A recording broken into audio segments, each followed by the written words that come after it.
Hi, folks.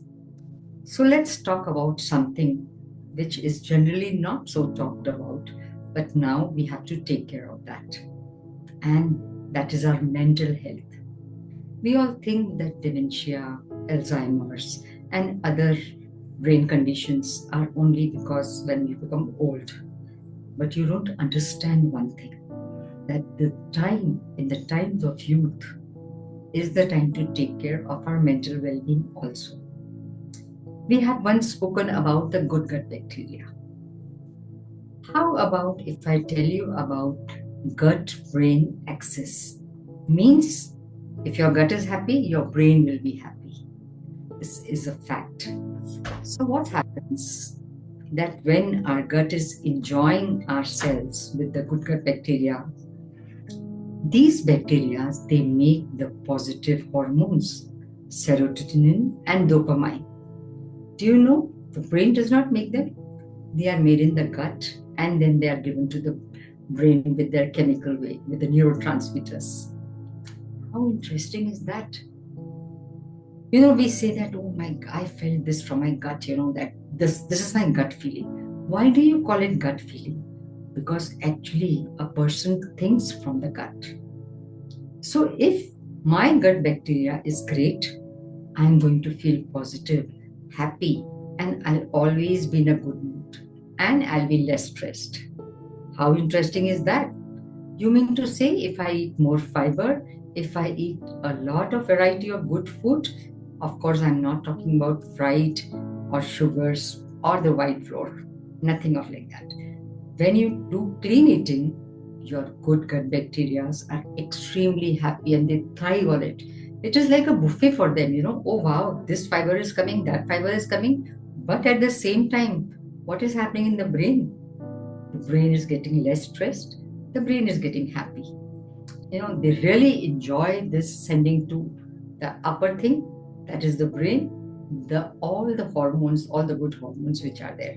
So when we increase our bacteria in the gut, actually we make our brain very, very happy.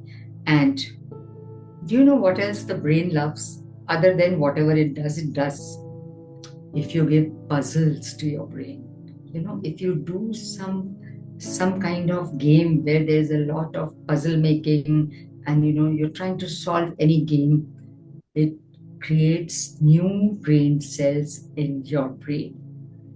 These new brain cells, they make the brain happy and big. So how interesting is that? Other than omega 3s and folate and few proteins which are food for your brain, this is very, very important. Now, you know that the brain actually survives on oxygen. Without oxygen, the brain cannot run. So, how to give more oxygen to your brain? Well, you have to take care of your hemoglobin.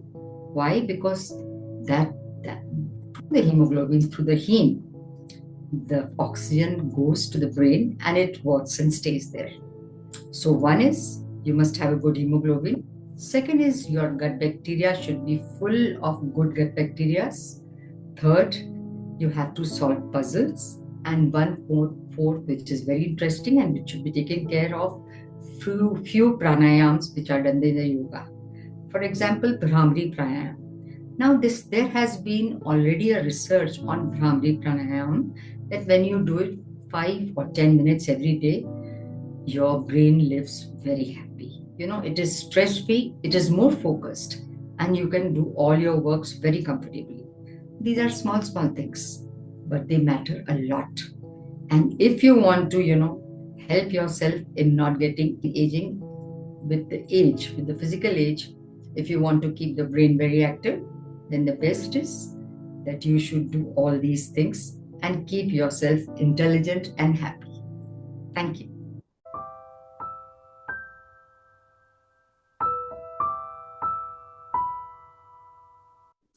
I'm Geeta Seth, back with my new show.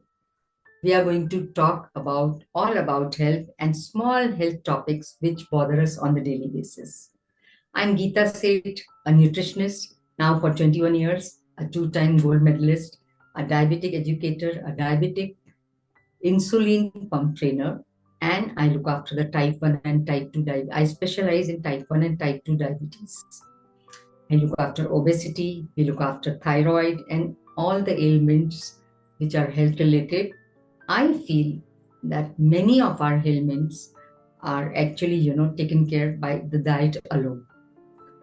So on this wellness journey, I want you all to come and join me and we discuss all the topics. For me, giving a diet to somebody, for example, giving a diet to a diabetic is never going to be boring. It's not going to be boring. It's going to be very interesting by putting interesting recipes, interesting foods. When you say a diabetic cannot eat sweets, I don't believe by that. We do carb counting, and by carb counting, you can incalculate some sweets in your diet also and still maintain a normoglycemia. So welcome to my show, and I look forward to see you all guys.